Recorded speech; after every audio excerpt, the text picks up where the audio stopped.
Hello, everyone. This is Fabienne. Today, I'm joined by Sarah Murphy, who is here to share her leverage story with everyone. And she is on her way to $1 million in her business with her life back. And Sarah, I just want to welcome you and take us back to about a year ago when we first met. And what was your business like? What was your situation like? What was working? What was not working?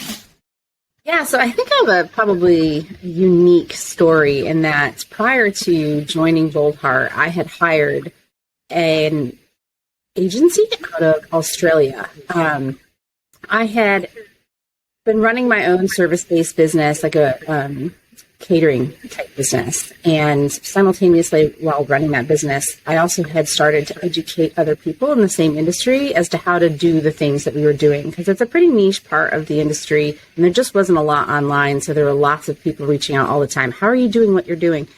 And I'm an educator by nature. Before I started my own business, I was in leadership development for unicorn tech companies. So I was used to building other leaders. And so simultaneously running my own thing, I started teaching and created a membership just on a whim so that there was a place where people could go to get that information. But my primary business was still this catering side. Mm-hmm. And then COVID hit, which shut down my catering side of the business. And I realized that everyone else in my industry needed my guidance more than ever to ensure that their businesses survived.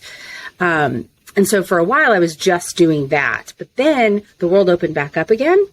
And now I was juggling two very successful businesses. And that got to be really challenging. And I wasn't sure where to focus my energy at any given time. And so I hired an agency out of Australia to really help me implement and streamline. And that this agency was really good about strategic planning. They were really good about putting together all of the pieces, meaning we would decide to do a promotion. They would write all the copy. They would implement all of the emails. They would do all the social media strategy stuff. This is the picture that you put with these captions. This is when you post it. This is, how to put all that together. And so for a year, we worked together. And their whole gamut was really that, like, look, we're a stopgap between when you're big enough to have your own team and when you're not. And at the end of that year, I realized that, one, I wanted to sell one of my businesses, the one that was in the catering, because I really loved helping other businesses. And instead of growing one business, I'd rather grow 100, maybe 1,000 businesses for other people. Yeah. And it was also a pretty hefty investment. It was like $50,000 for them to have, to work with them. And I was only getting pieces. It was, we had to follow the strategy. Anything outside of the strategy that we created was additional. And so I had 30 minutes a week with them, and then whatever it was that the strategy included. And I really wanted to go bigger, faster, and, do more things. And so that's when I stumbled upon, I had already been kind of following Boldheart. I had stumbled upon your score app. The assessment, the leverage business assessment. In early 2021. And it wasn't through your website how I found it. I don't remember how I found it, but I remember being like, wow, there's so much value here. And this is really cool how she's kind of created this structure around her methodology. And so I followed you for, I guess it was a little bit over a year, just your newsletters, and then your book came out. And I was like, I pre-ordered that. And then I got the book and I read the book and I was like, this is a roadmap and this makes a ton of sense. And so I broke up with my agency and decided to join Boldheart. Now, when I joined Boldheart, I'd just come off growing my revenue for the year with the agency's assistance by over 50%. I think we went from, maybe over 100. I can't remember, but I think we went from like 80 grand that year to a little over, I think we just hit 200, which was an insane number for me. I mean, I was like, because I was making that with my other business too. And so that same year I hit over 200 with both the businesses. And I was just like burnt out. I was like, I got one of these has to die.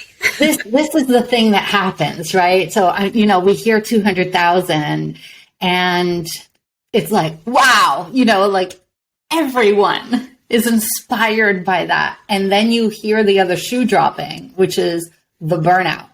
Yeah. And this is the piece. I know so many women who are 7, 8 figures. And at first we hear those numbers and we're like, this is amazing. And then you hear about their life and you're like, no, I would never trade my life for yours.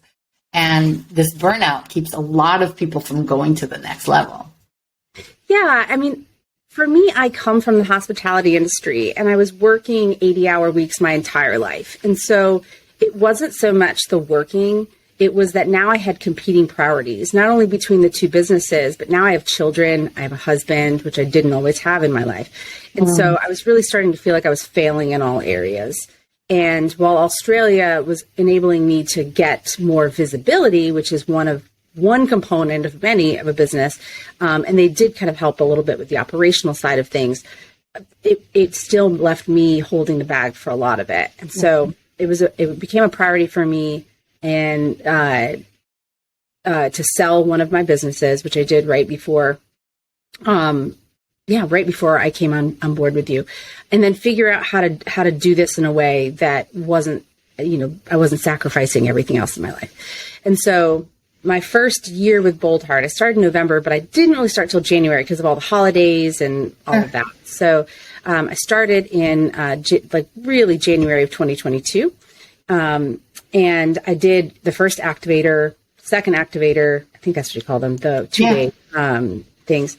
And I just tried to follow the plan. My first 3 months of being with Boldheart, I lost money, and it wasn't Boldheart's fault. I was doing there's 3 phases in business, and one of the phases is a growth phase, and you spend a lot of money. And so I spent a lot of money, and I spent it on Boldheart. I spent it on hiring new people. I spent it on a fractional CFO. I spent it on a Pinterest strategist. And so I was in the red for the first 3 months. And I was kind of like, well, I hope this is the right move. I hope this is the right move because it's not usual that I'm in the red on things. And then April came around, and a combination of things, right? The payoff from all the investment. I brought on probably my best hire ever, and we just started gaining a ton of momentum. And so by the end of 2022, which was only, I guess, 7 months after that, kind of third month of being in the red, I had a sales team, I had a VA team, I had a marketing team, I had a COO, and I had another part-time employee that was handling community engagement and partnership outreach for advertising and stuff. Amazing. And we ended the year, I was just looking at it yesterday, we ended the year at over $350,000 in revenue and a 40% profit margin. Wow, despite the first 3 months being in the red. Sometimes we have to, I was just talking about this the other day. Sometimes this has happened in my own business where if I want to make a radical shift, I actually have to take 2 steps back. Right, because imagine that if you're where you're standing right now, you try to from where you're standing, jump to the other side of the room. Not possible from a standing position. But if I go back a few steps and then run from the back, I can literally leap to the other side of the room. And I have found that it's really easy to spiral and say like, oh my God, I'm not making the same amount of money.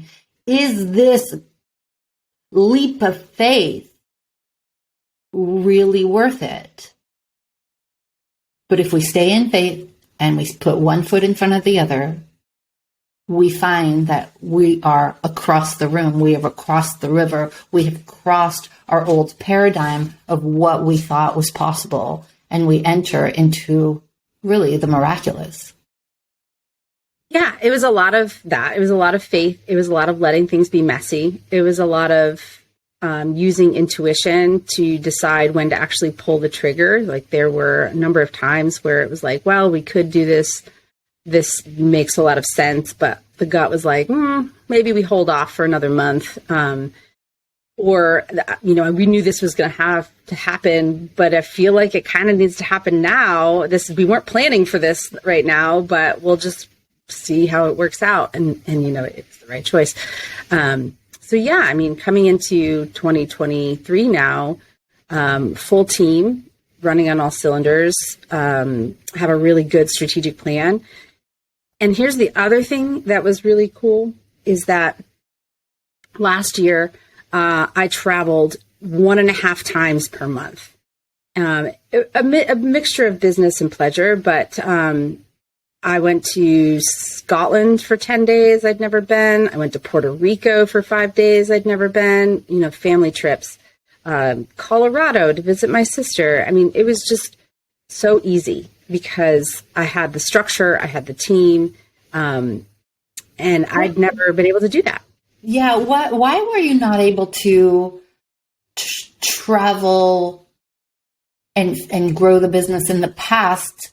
So you implemented the team, but what else? Like what for the person listening to this and saying, so you said you were at about 100 when you first came in, and then you ended a year later at 300? We were at we had just passed 200. Right. Past 200, and you increased by 100,000 in 1 year. Yeah. What is it that, so you brought the team on. What else shifted radically for you to be able to make 100,000 more and have all this freedom to do the things you weren't able to do when you were burnt out? Yeah, it was actually $150,000 more, and my profit margin was even better. So money, cash flow, and that required a number of different things. Increasing my pricing was one. Business model was a really big one. Let's talk about that. We talked about the team, and thank you for sharing all the different aspects of your team, because somebody listening wants to hear how you did it. Yeah, it's not my zone of genius, by the way. Marketing is not my zone of genius. Sales is not my zone of genius. And admin tasks are not my zone of genius. So those were things I needed to bring on to complement my particular skill set. But it might look different for someone else. But my business model, when I first started, I had a membership, and it was not very expensive, but it was like very, very full and rich of information. But it also, when I first started 2022 with you, I was throwing everything at the kitchen sink. So I was constantly doing live Q&As. I was constantly doing implementation sessions that were like work along sessions. And they had there was one for financial, there was one for marketing. I was doing all sorts of podcast stuff all the time. And I was just having to constantly show up. And that made it really hard, because if I didn't show up because I was on vacation or something, then people felt like they weren't getting value out of the thing that they thought they were going to get. And in 2022, I made a bunch of bold decisions, one of which was to close down my membership for 6 months. That was painful, but it needed to happen because I wanted to revamp it. And I didn't want to keep bringing people in and then having, by the way, we no longer do this. Oh, by the way, we no longer do this. And we also changed platforms. Yeah. So I closed it down so that I could really get straight as to what I want it to look like when it was opened up. And I made it clear, everyone was in there, hey, you're an OG here. This is what it was. This isn't going to be what it's going to be like when it opens up. You're welcome to leave, or you can stick around and see what's going on, up to you. Then when we reopened, there was very little live support. It was the opportunity to book one-on-one masterminds, 15-minute slots once a month. And that's it. Everything else was just content. And the reason I'm hearing, if I may, just to really underline, part of shifting your business model to really leverage your business requires not making yourself as available. Absolutely. It's about relying on your intellectual property. It's about relying on your team, relying on your systems, automation, delegation, which what I found is that the clients, the members, the customers get the same, if not better results, but you are not really tied to their results. You're not responsible for their results. Right. Which For really me, is a game changer. For me, it was really getting clear as to my product suite. So my academy or my membership is an information-based product. And then I developed a group program with much more live support at a much higher investment rate because they were cannibalizing each other to begin with. Yeah, that happens a lot. Joining the academy and then getting access to me. And then when I was like, well, you really need more than just this 15-minute slot. But I had like, they're like, what's the value of the group, you know? And so I just got real clear about where the separation was. And then when I did my group program, the first thing I did was I put my calendar down and I said, I'm taking a week off here. I'm taking a week off here. The company's closed here. This is a holiday weekend. And then I fit the entire program around that. And then I made sure I wasn't the stopgap. So if I got sick or my kids weren't out of school, the program knew that like my co-coach might be the one that's hosting these things. Yeah. It's sometimes when we set it up in the beginning, in the agreement with our clients, customers, members, that it's me or someone, right? Then there are no unhappy people later. Yeah, setting that expectation was really important. We're scared to make all these changes, Sarah, because I know somebody who's listening is going to be like, when they don't have the support, when they don't have the strategy and the roadmap, and when they're not surrounded with dozens of other people who are making the same changes, sometimes they freak out. Like, are you kidding? I have to pull myself out? That wasn't an issue for you. Well, I think I have a couple of things going for me. And my pod, I love my Boldheart pod, and they're constantly like, oh, good Lord, Sarah, like you just burn it down. I bring some serious Phoenix energy because I'm not afraid to burn the world. I don't have any Scorpio in my chart either. If you're listening to this and you don't know what a pod is, it's basically a monthly mastermind of just 6 to 8 people who know your business and who are there to strategize with you on the big picture or the micro, the macro. And it's pretty transformational to have these people on, like a board of directors, right? It's my favorite time of like meeting of the month for sure. Mm-hmm. They're all really amazing people. But for me, this is all play. And that comes down to mindset work. In that I actually have a chief alchemist on my team. So when like we read the energy before we're actually looking at much else. And so if we read the energy and we realize like it's heavy, it's holding us back, it's, we're in our head about it, then we just burn it down. And so I don't personally have fear around changing things up with the recognition that like, this is supposed to be fun. And if tomorrow happens and the business does $0, then I can always just go get a job. Like I'm valuable. I have skills. And so this all just gets to be fun. And so I have that going for me. And sometimes it doesn't pay off, but usually it does. Yeah. Thanks for sharing with everyone today that it is supposed to be fun. And I really appreciate that you talked about laying down your calendar first. This is what I do too. It's like, okay, this is when I'm available. This is when I'm not available. And then the business and the programs go around that. And I know some people may hear this at first and say, wow, that is not at all the way I do things, because they put the needs of others first. And we women are socialized, bred to put the needs of others before our own. And one of the things that must absolutely shift in terms of your mindset for you to go to $1 million with your life back, with a delicious life, is that you must set strong boundaries around your time. It is the most valuable asset that you have. You're really dropping a lot of gems here today, Sarah. So let me ask you this.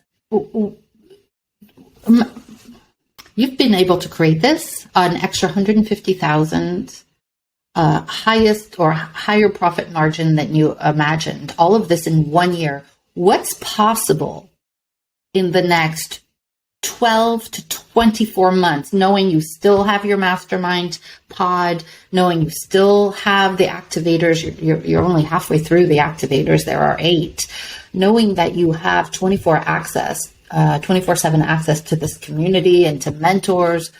What are you going to create in the next 2 years?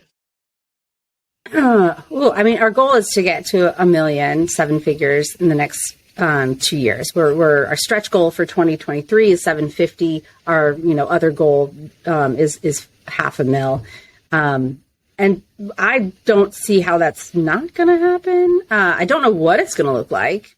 I mean, we have the best laid plan, but it never really turns out to look like how we plan it. Because at least in my world, 2 months from now, I'll get an intuitive hit that, we got to do this. And then I'm like, buckle up, team. This is what's happening.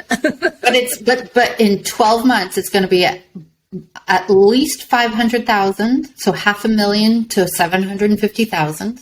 Yeah, that's the plan. And then the year after that is 1 million, at least 1 million. Yeah. When you say this to someone for whom this isn't normalized, it's almost hard to believe. But I'm really happy that you're saying this so confidently. And I know you're not here to put the wool over anybody's eyes. Like, listen, this is going to be work, okay? Right? It's not like you're going to eat bonbons and this is like falling on your lap. We're not afraid of work. Are you with me? I'm not afraid of work. No, right? not at all. It's hard. I love working. I want to work for the thing I want, which is impact, good earnings, and freedom. Where most people are working, I know hundreds and thousands of women who are working harder than you are, making infinitely less, burned out like you used to be, if not more. They're working for the wrong things. Would this have happened without seeking help, Sarah, in such a short period of time? No. I mean, for me, the 1-2 punch was having the structure provided by Boldheart, being able to see inside a multi-million-dollar business and how it was run and how other people were allowed to help and work within the organization. And then to having a coach she's a chief alchemist on my team, but to be looking at the energetics and the mindset around everything. For us, it starts with mindset, and then we can pull it forth earth side. But if I didn't have those two things, I wouldn't be where I am today. Yeah. Thank you for sharing your story, the triumphs, the trip ups, the going from burnout to, burnout to burning ships. I really feel like there was a lot. There were a lot of nuggets here that can be really useful to someone listening so that she can get on her way to 1 million within 2 to 3 years like you're doing. Thank you so much for sharing your story, Sarah. I look forward to getting back with you in a year or two and seeing what you've been able to create. Congratulations and thanks for being here. Yeah, thanks so much. This was great.